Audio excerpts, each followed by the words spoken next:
చాలా సందర్భాల్లో చాలా మంది వాళ్ళని వాళ్ళు నమ్ముకోవడం కంటే ఎక్కువగా అవతల వాళ్ళని నమ్ముతూ ఉంటారు. అది వ్యక్తి కావచ్చు, వ్యవస్థ కావచ్చు.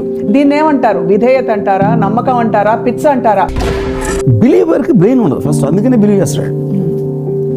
బ్రెయిన్ అనేవాడు థింక్ చేస్తాడు, బ్రెయిన్ లేనివాడు బిలీవ్ చేస్తాడు. థింక్ చేసేప్పుడు ఏంటంటే ఇప్పుడు నేను ఒక బుక్ చదివాను అనుకోండి, అందులో నాకు ఏదో నచ్చితే I try to make it my part, but I don't follow the writer. నేను కొట్టేస్తా, నేను దొంగిలిచ్చేది నా పార్టీగా చేసుకుంటా, నేను ఆడనగా తిరగను. మళ్ళీ నేను నా కాలేజ్ టైంలో నేను కమ్యూనిజం చాలా ఎక్కువ నమ్మాను. I was on the verge of becoming a communist. ఆ టైంలో నేను ఐన్ ర్యాండ్ బుక్స్ చదివాను. ఐన్ ర్యాండ్ బుక్స్ అయితే నాకు ఏమర్థమైంది, మీరు ఒక్కడిని నమ్ముతున్నారు అంటే మెయిన్ అర్థం ఏంటి దానికి, వాడికన్నా మీకు తక్కువ తెలుసు, అప్పుడు మీరు ఆయన నమ్ముతారు.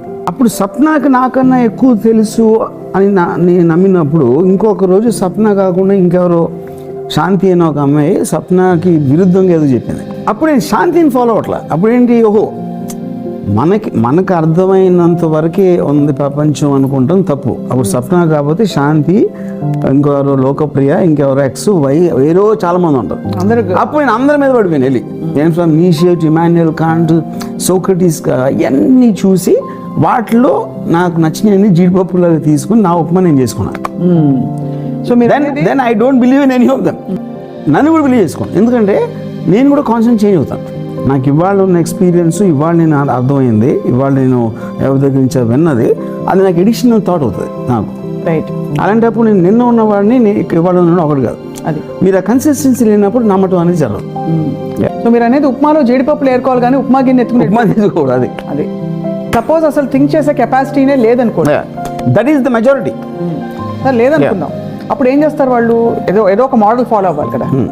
అందరికీ మీకున్నంత తెలివితేటలు ఉండకపోవచ్చు, మీకుండే థింకింగ్ కెపాసిటీ ఉండకపోవచ్చు.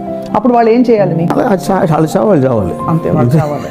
అంటే వాళ్ళ థింకింగ్ మీరు ఎలా అయితే మీరు పారాగ్రాఫ్స్ ఇస్తారు బుక్ లోంచి దొంగిలించారని చెప్పారు, వాళ్ళ వ్యక్తినే దొంగిలించుకుంటున్నారు. అదే నమ్మకం వాళ్ళది. అది తప్పంటారా? వాళ్ళు దొంగిలించుకోవట్లేదు. That's what I'm saying. గుడ్డిగా నమ్మటం అంటే మీ జెన్యున్, ఇప్పుడు వాళ్ళ అవసరం కోసం ఫాలో అవడం అది వేరే కేటగిరీ, వాళ్ళ లాభం కోసం ఫాలో అవడం వేరే కేటగిరీ. నిజంగా లాయల్ గా ఫాలో అవుతున్నారు అనుకోండి, that is the crowd I'm talking about. అంటే మీరు అవసరం కోసం నమ్ముకుని అది బిజినెస్. అది నాకు మీ దగ్గర నుంచి ఒక లాభం వస్తుంది, అప్పుడు మిమ్మల్ని నమ్మినట్టు మిమ్మల్ని నటింపు చేయడం కానీ వేరే వాడిని నటింపు చేయడం, that is perfectly correct. That again becomes their own self, they are not following anybody. అంతే కదా, they are pretending to follow. It's a conscious choice, mindful choice. Correct.